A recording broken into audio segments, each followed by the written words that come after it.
Antoine Méliès, bonjour. Vous êtes Bonjour, conseiller Gérard Angèle. régional, vous êtes secrétaire départemental du Rassemblement national et votre parti a obtenu des scores plutôt encourageants aux dernières élections européennes. Vous avez fait très fort. En revanche, le sondage publié par Lyon Mag vous donne des scores beaucoup plus modestes, j'allais dire, 10 à 12%. 10% sur la ville de Lyon, 12% sur la métropole. Ça enterre vos illusions. Bah écoutez, excusez-moi, Gérard Angèle. Je vous en prie. Merci. Bon, déjà, je ne suis pas encore secrétaire départemental, je suis responsable départemental de la Fédération du Oui, Rhône. c'est la même chose. Bon, On ne va pas discuter sur on une va pas appellation. chipoter sur une appellation.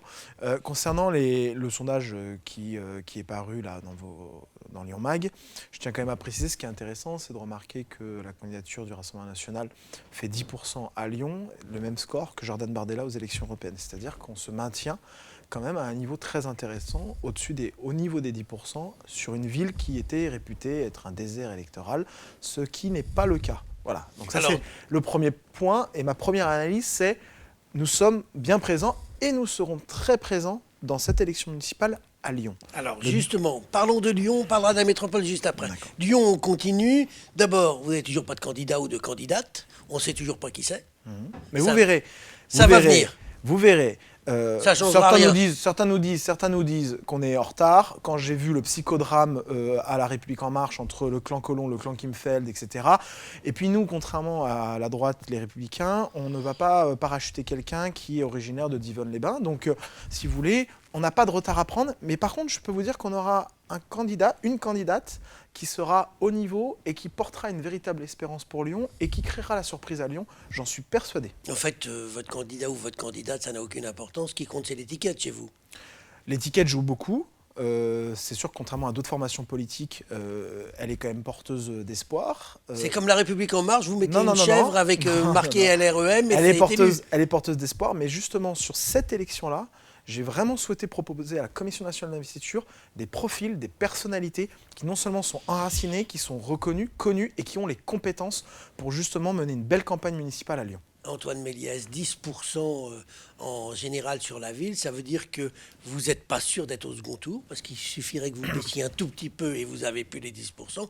Et en plus, comme vous ne ferez pas la même chose dans tous les arrondissements, il y a des arrondissements où vous êtes plus fort que d'autres, ça veut dire qu'il y a plein d'arrondissements où vous ne serez pas présent au second tour. C'est pas inquiétant, ça? Vous savez, Gérard Angèle, moi, mon raisonnement, c'est plutôt l'inverse. C'est premièrement, sans même avoir présenté de candidature, nous sommes déjà à 10%. Je vous rappelle que les derniers sondages aux élections européennes nous donnaient à 13% sur la liste de Jordan Bardella, et puis il a fini à 23%, soit 10 points de plus. Donc, premièrement, c'est une base de départ. Moi, je considère que c'est un très bon indicateur, puisque lorsqu'on va lancer cette campagne, et vous verrez, nous allons progresser non seulement dans les intentions de vote, mais je pense dans les résultats électoraux.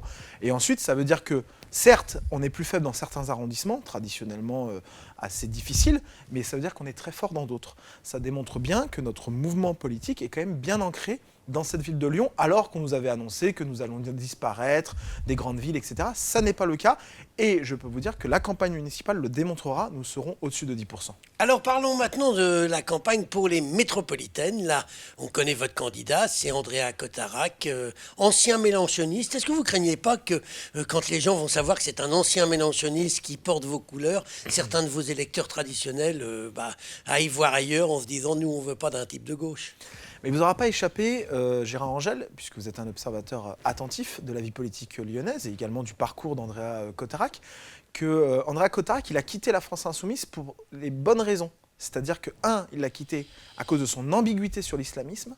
2, il l'a quitté à cause de son ambiguïté sur le communautarisme, sur l'indigénisme, sur un tas de déviances gauchistes qui ne correspondaient absolument pas non seulement à ses attentes, à ses idées, mais également aux attentes du peuple français. Et 3, il a toujours été, excusez-moi de vous le dire, un patriote, profondément attaché à la France, profondément attaché à la République française, et c'est ça, moi, que je retiens de lui. Ensuite, je peux vous le dire que je pense qu'il mènera une belle campagne sur la métropole de Lyon. Ça, c'est certain. Maintenant, il le mènera soutenu par le Rassemblement national. Et il y aura évidemment d'autres têtes de liste de circonscription, etc. Il y a 14 circonscriptions. Qui Est-ce que vous battront serez tête le de liste terrain. dans votre circonscription Écoutez, sur Givors? Ça n'a pas encore été acté. Pour le moment, ce qui a été acté, c'est la tête de liste métropolitaine.